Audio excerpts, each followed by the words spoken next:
At that time, Jesus went through the grain fields on the Sabbath. His disciples were hungry and began to pick some heads of grain and eat them. When the Pharisees saw this, they said to him, "Look, your disciples are doing what is unlawful on the Sabbath." He answered, "Haven't you read what David did when he and his companions were hungry? He entered the house of God, and he and his companions ate the consecrated bread, which was not lawful for them to do, but only for the priests. Or haven't you read in the law that the priests on Sabbath duty in the temple desecrate the Sabbath and yet are innocent? I tell you that something greater than the temple is here. If you had known what these words mean, 'I desire mercy, not sacrifice,' you would not have condemned the innocent, for the Son of Man is Lord of the Sabbath." Going on from that place, he went into their synagogue, and a man with a shriveled hand was there. Looking for a reason to bring charges against Jesus, they asked him, "Is it lawful to heal on the Sabbath?"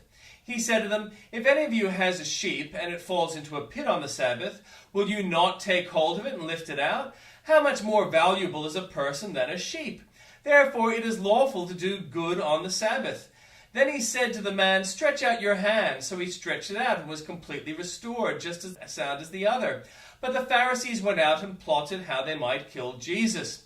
Aware of this, Jesus withdrew from that place. A large crowd followed him, and he healed all who were ill. He warned them not to tell the others about him. This was to fulfill what was spoken through the prophet Isaiah. "Here is my servant whom I have chosen, the one I love in whom I delight. I will put my spirit on him, and he will proclaim justice to the nations, and he will not quarrel or cry out.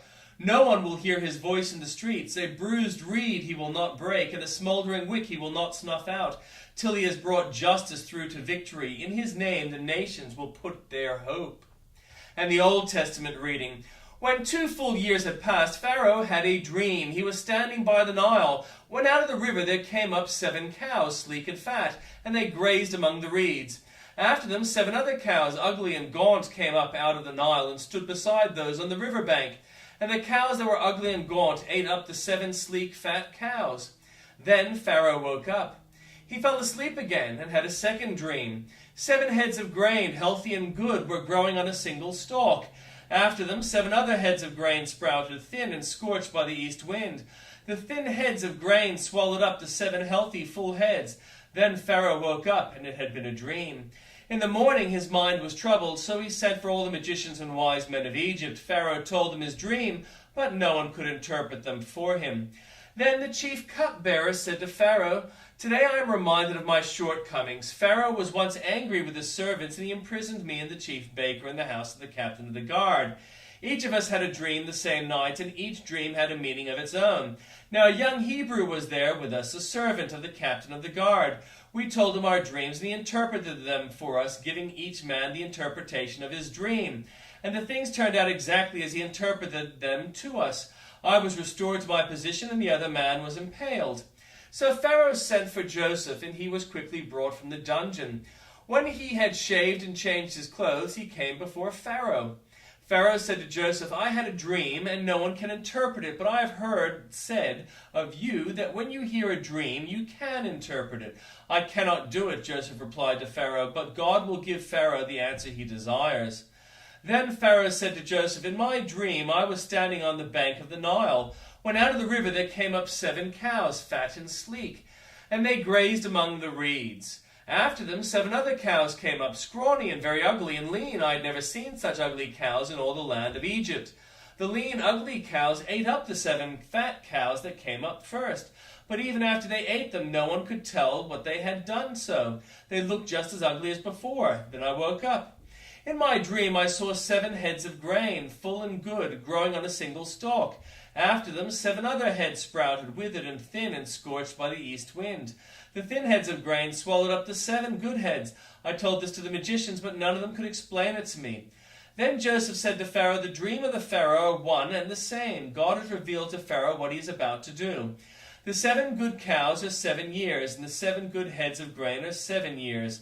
It is one and the same dream. The 7 lean, ugly cows that came up afterwards are 7 years, and so are the 7 worthless heads of grain scorched by the east wind. They are 7 years of famine. It is just as I said to Pharaoh. God has shown Pharaoh what he is about to do. 7 years of great abundance are coming throughout the land of Egypt, but 7 years of famine will follow them. Then all the abundance in Egypt will be forgotten, the famine will ravage the land. The abundance in the land will not be remembered, because the famine that follows it will be so severe. The reason the dream was given to Pharaoh, and in two forms, is that the matter has been firmly decided by God, and God will do it soon. And now let Pharaoh look for a discerning and wise man to put him in charge of the land of Egypt. Let Pharaoh appoint commissioners over the land to take a fifth of the harvest of Egypt during the 7 years of abundance. They should collect all the food of these good years that are coming and store up the grain under the authority of Pharaoh, to be kept in the cities for food. This food should be held in reserve for the country and to be used during the 7 years of famine that will come upon Egypt, so that the country may not be ruined by the famine. The plan seemed good to Pharaoh and to all his officials, so Pharaoh asked them, "Can we find anyone like this man, one in whom the Spirit of God?" When Pharaoh said to Joseph, "Since God has made all this known to you, there is no one discerning and wise as you. You shall be in charge of my palace, and all my people are to submit to your orders. Only with respect to the throne will I be greater than you." So Pharaoh said to Joseph, "I hereby put you in charge of the whole land of Egypt." Then Pharaoh took his signet ring from his finger and put it on Joseph's finger. He dressed him in robes of fine linen and put a gold chain around his neck. He had him ride in a chariot as his second in command, and people shouted before him, "Make way!" Thus he put him in charge of the whole land of Egypt. Then Pharaoh said to Joseph, "I am Pharaoh, but without your word no one will lift a hand or foot in all Egypt." Pharaoh gave Joseph the name of Zephanath-Paneah, and gave him Asenath, daughter of Potiphar, priest of On, to be his wife, and Joseph went through the land of Egypt. Joseph was 30 years old when he entered the service of Pharaoh, king of Egypt, and Joseph went out from Pharaoh's presence and traveled throughout Egypt. During the 7 years of abundance, the land produced plentifully. Joseph collected all the food produced in those 7 years of abundance in Egypt and stored it in the cities. In each city he put the food grown in the fields surrounding it. Joseph stored up huge quantities of grain, like the sand of the sea. It was so much that he stopped keeping records because it was beyond measure. Before the years of famine came, 2 sons were born to Joseph by Asenath, daughter of Potiphar, priest of On. Joseph named his firstborn Manasseh, and said, "It is because God has made me forget all my trouble and all my father's household." The second son he named Ephraim, and said, "It is because God has made me fruitful in the land of my suffering." The 7 years of abundance in Egypt came to an end, and the 7 years of famine began, just as Joseph had said. There was famine in all the other lands, but the whole land of Egypt there was food. When all Egypt began to feel the famine, the people cried to Pharaoh for food. Then Pharaoh told all the Egyptians, "Go to Joseph and do what he tells you." When the famine had spread over the whole country, Joseph opened all the storehouses and sold grain to the Egyptians, for the famine was severe throughout Egypt. And all the world came to Egypt to buy grain from Joseph, because the famine was severe everywhere. When Jacob learned that there was grain in Egypt, he said to his sons, "Why do you just keep looking at each other?" He continued. "I've heard that there is grain in Egypt. Go down there and buy some for us, so that we may live and not die." Then 10 of Joseph's brothers went down to buy grain from Egypt, but Jacob did not send Benjamin, Joseph's brother, with the others, because he was afraid that harm might come to him. So Israel's sons were among those who went to buy grain, for there was famine in the land of Canaan also. Now Joseph was the governor of the land, the person who sold his grain to all its people. So when Joseph's brothers arrived, they bowed down to him with their faces to the ground. As soon as Joseph saw his brothers, he recognized them, but he pretended to be a stranger, and spoke harshly to them. "Where do you come from?" he asked. "From the land of Canaan," they replied, "to buy food." Although Joseph recognized his brothers, they did not recognize him. Then he remembered his dream about them and said, "You are spies. You have come to see where the land is unprotected." "No, my lord," they answered, "your servants have come to buy food. We are all the sons of one man. Your servants are the honest men, not spies." "No," he said to them, "you have come to see where our land is unprotected." But they replied, "Your servants were 12 brothers, the sons of one man, who lives in the land of Canaan. The youngest is now with our father, and one is no more." Joseph said to them, "It is just as I told you. You are spies, and this is how you will be tested. As surely as Pharaoh lives, you will not leave this place until your youngest brother comes here. Send one of your number to get your brother. The rest of you will be kept in prison, so that your words may be tested to see if you are telling the truth. If you are not, then as surely as Pharaoh lives, you are spies." And he put them all in custody for 3 days. On the 3rd day, Joseph said to them, "Do this, and you will live. For I fear God. If you are honest men, let one of your brothers stay here in prison, while the rest of you go and take grain back to your starving households. But you must bring your youngest brother to me, so that your words may be verified and that you may not die." This they proceeded to do.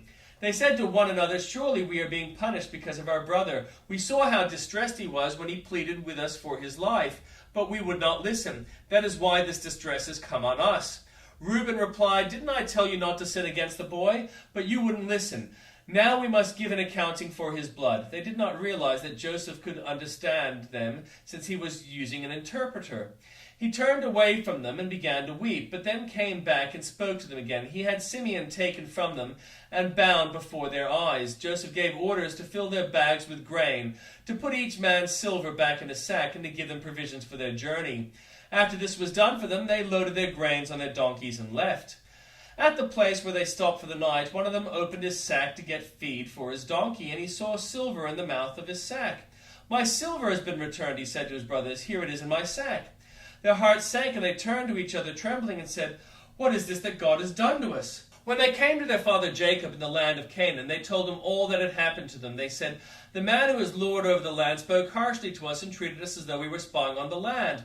But we said to him, 'We are honest men, we are not spies. We are 12 brothers, son of one father.